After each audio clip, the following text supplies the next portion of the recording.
Welcome everyone to our video blog for Search and Convert. This is what we think, this is what's on our minds.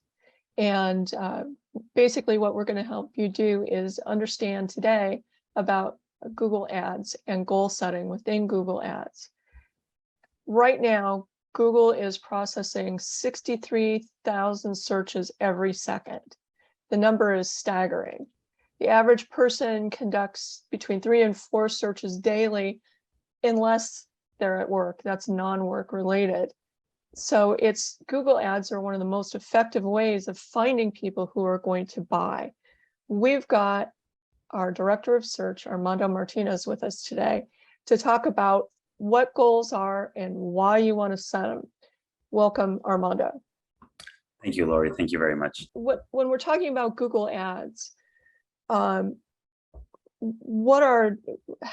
is the best way for people to know whether or not their ads are being effective? Is it setting these goals? Yeah, absolutely. I think key here is just to take a quick moment to define what goals really are so that we understand how that affects or what kind of impact that creates on our digital campaigns. As we know, goals, as we define them, they're just digital objectives that are set to be completed by buyers. So any kind of course of action that we set up on a web page and to trigger a goal is what we define as a goal. They're generally used to guide campaigns by corresponding with things that we want as marketers for the users to achieve, such as purchases, newsletter signups, contact form submissions, and link clicks, and so on and so forth. So yeah, if we have a good understanding of what goals are, then we can get into a deeper conversation of how goals can be beneficial to you as a marketer and how it can help you track different objectives.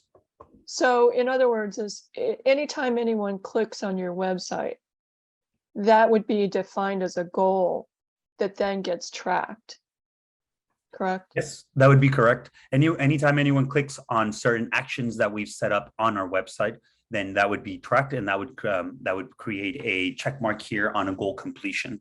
For example, a contact us call to action button. As soon as the user clicks on that one, we'd like to set up a tracking for that goal, and we'll be able to understand users as they behave on the website. Okay, so what does goal tracking help you with? We could say that goal tracking helps you in 3 main goals. The first one would be to analyze the effectiveness of digital marketing efforts. The second one would be to adjust the plan that you're doing with ease and confidence of execution. And the third one is, well, one of those big goals, which is boost sales, engagement, or brand awareness.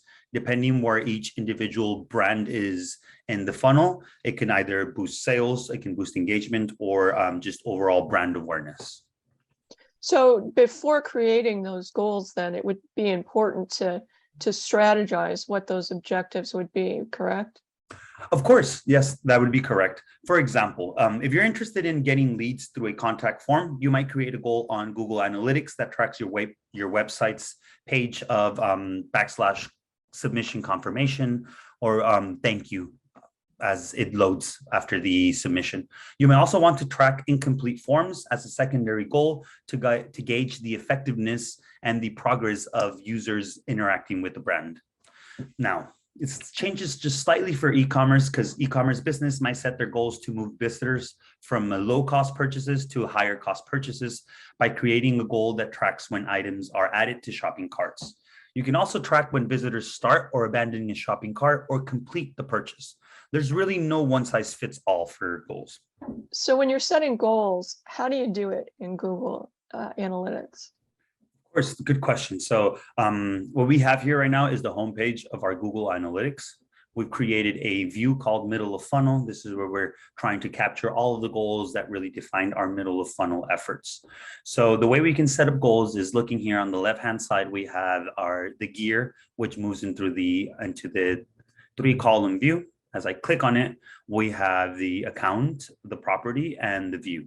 We've already created an account and a property. And as I mentioned, this is our middle of funnel view. So within our view, we can go come up here to the goals section that are here with the next to the flag.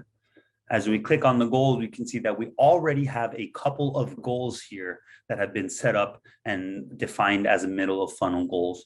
In this case, we have the super pager, the more than 1 minute.